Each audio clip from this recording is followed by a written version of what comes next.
motherfucking Eagle. Da, da, da, da. It's the motherfucking Eagle Double G. Snoop Dogg.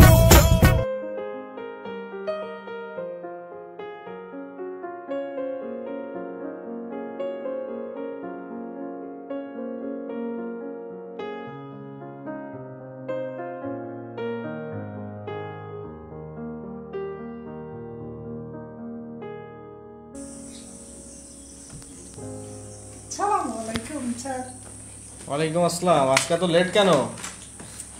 দেরি হয়ে গেছে। হ্যাঁ, late করলে তো দেরি হবেই।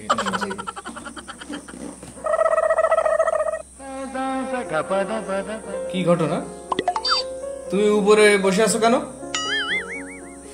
স্যার, এই দুর্ঘটনার ব্যাপার ভয় ভয় লাগতেছে, এই জন্যই উপরে বইছে, একটু সমস্যা আছে।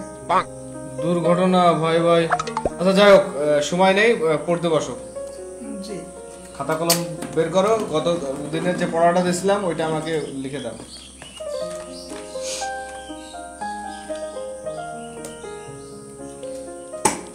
স্যার, আপনি একটু বের করে দেন না বই খাতা। একটা চড়ে দাঁত ফেলে দেবো বিয়াদু। আমি আছি তোমার স্যার, তোমার ব্যাগের বই আমি কেন বের করতে যাব? এখন অসুবিধায় পড়ে গেছে স্যার, আপনি একটু ব্যাগটা খুলে বইটা বের করে দেন। কেন, ওই ব্যাগে কি হয়েছে? কি ব্যাগে কি হয়েছে? ভয় লাগতেছে স্যার, বিশাল বিশাল দুর্ঘটনা যাচ্ছে। এই মোবাইলে দেখেছি, ওই যে রাসেল ভাইপার নাকি ভাইপার, রাসেল ভাইপার, হ্যাঁ হ্যাঁ, এই সাপ নাকি মানুষকে দংশন করতেছে, আর পুলিশে বাঁচতেছে না, গুলো সারা বাংলাদেশ ছড়াই গেছে। এই জন্য বিশাল ভয়ে আছি আমি। যখন বাথরুমে যাই মনে হয় বাথরুমের ভিতর আছে, যখন রাস্তা দিয়ে হেঁটে যায় মনে হয় পিছনেতে সবল মারতেছে, যখন একটু পল্টি বসি তখন ভাবে চেয়ারের তলে আছে। আমি বুঝতে পারছি, আসলে বিষয়টা তোমার মাথার উপরে বশ করে আছে।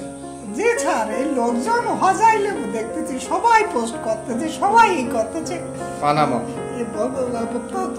আমি বোঝাই বলতেছি পানামা, যেটা বলি সেটা শুনুন। তাহলে আপনি করছেন তো? হ্যাঁ। বিষয়টা হচ্ছে আমাদের এখন এই ভয় ভীতি নিয়ে চললে তো হবে না, আমাদেরকে সতর্ক থাকতে হবে। জি। আসলে এক প্রকার কালো মিডিয়া আছে এবং কিছু উস্কানিমূলক কিছু ব্যক্তি আছে যারা সব সময় শুধু রাসেল ভাইপারের ব্যাপারে না, যে কোনো ব্যাপারে যখনই একটা বিষয় সামনে উপস্থাপন হয় সেটাকে একেবারে গুজব লটিয়ে সেটারে আরো বড় বিস্তার করে এবং এটা একটা নেগেটিভ দিকে আমাদেরকে নিয়ে যাচ্ছে। কিন্তু বিষয়টা এমন না যে এর কোনো সমাধান নাই বা এর জন্য ভয়ে পলায় থাকতে হবে। বলতেছে ছবল মারলে সে বাঁচবে না।